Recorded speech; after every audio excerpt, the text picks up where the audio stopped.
The Witches of East End. That seems to be popular these days. The Witches of East End, the American Horror Coven, that's another one. Why is it? Why are they so popular? Witches are fun. Especially among young people. It is that power, that willingness to use power, that inner defiance, and they're fun. They're rule breakers. Witches are independent thinkers. You know, I remember watching Endora when I was small, and she was, you know, the classic mother-in-law joke. But as I get older, I really do appreciate her. You know, she's really a free thinker. She says what she thinks, and she loves her family. You know, she loves her daughter. It's a very blended personification. You know, she's not a wicked witch. She's the one, you know, when there's a problem, they call mother, you know, come and help us. It's that fun, witches, and that willingness, I think, to be yourself. We had a fun witch named Evelyn Paglini who passed away. She was a great person. And she was fun. Fiona Horn, she's still going strong. I don't know, we think the world of her. She and I will both be at Hex Fest in next August in New Orleans. Hex Fest? Hex Fest. It will be the Woodstock of witchcraft. And I know I will be presenting 2 classes. I believe Fiona Horn will also be leading a workshop. It is a weekend in August. I can't off the top of my head tell you which weekend. It's on my website.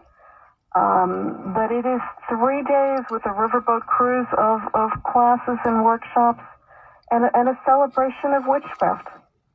That's amazing. In the Crescent City. Exciting. Now, witches give spells, because I remember Evelyn Paglini would tell us that she gives spells, always good ones, of course, with candles and everything else. Is that all part of it? Yeah, for a lot of, you know, we're speaking about Wicca. I mean, Wicca is a religion. Technically, it is a religion. And I do know... Which believes in God, by the way.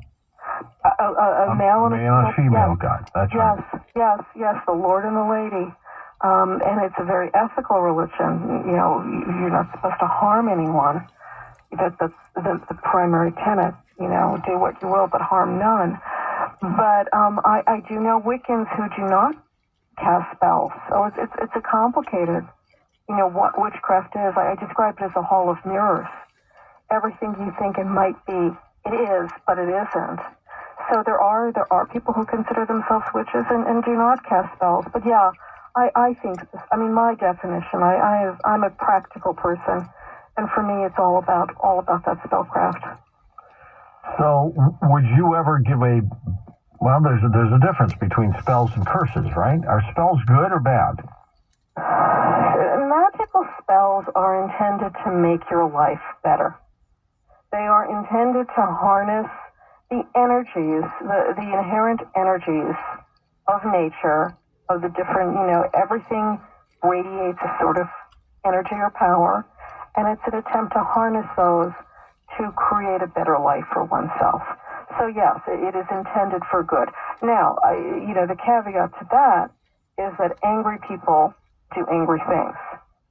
It's not the power. Right. You know, angry, resentful, jealous people are people to avoid if you can.